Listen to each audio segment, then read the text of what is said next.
Hi, good evening po. Ang topic na i-discuss ko ngayong gabi ay yung tungkol po sa sakit na ptosis, PTOS. Alam niyo po nung bata pa ako, marami akong kaklase na merong ganito yung mata nila hindi pantay. Ayan, ganyan na po oh. Yung isang kala mo inaantok sila lagi. Ayan, yung isang mata nila nakababa. Yung eyelid. Ito kasi yung normal na eyelid, di po ba? Tapos ito po yung falling of the upper eyelid, yung itaas. Usually yan isang mata lang eh. Si Garfield kasi yan oh.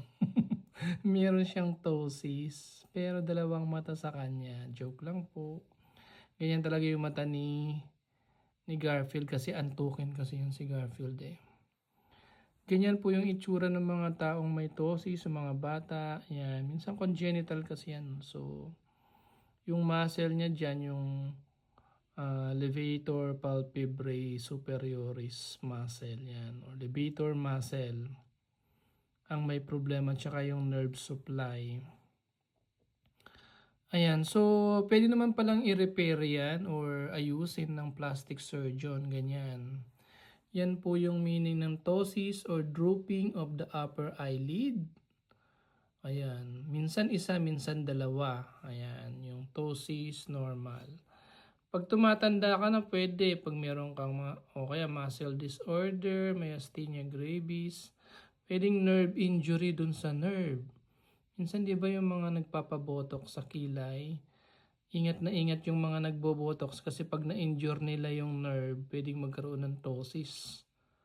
Minsan congenital naman. Pagkapanganak pa lang meron ng ganyan yung mata.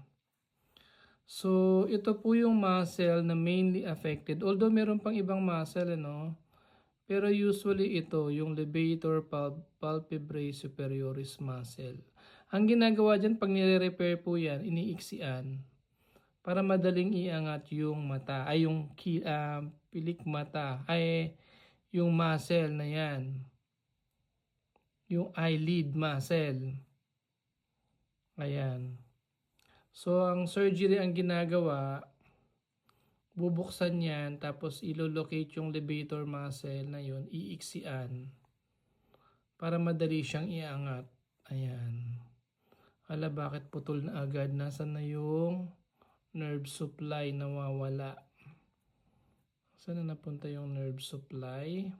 So, yung nerve supply po kasi noon, yung pinakaugat niyan ay galing sa oculomotor nerve or cranial nerve number 3, yung superior branch. Yun kasi kapag ka na-injure yung nerve supply dyan, alam niyo po, motor nerve po yun. Kaya pansinin niyo yung mga beautiful eyes, nagpapakute. Pero yung blink-blink yung eyes, no? Wink-wink. Di po ba, no?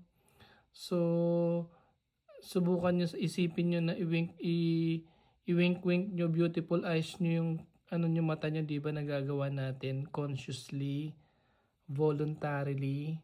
Pagka may problem ka sa nerve, hindi mo magagawa yun basta-basta. So, magiging ganyan yung mata mo. Di po ba? So, ang haba niya na yata nung vlog na ito. So, kapag ni-repair po yun, halimbawa ito before medyo nalalaglag yung kanyang levator muscle ko. Pagka ni-repair na yan, iniksian, madali na yan, maganda na.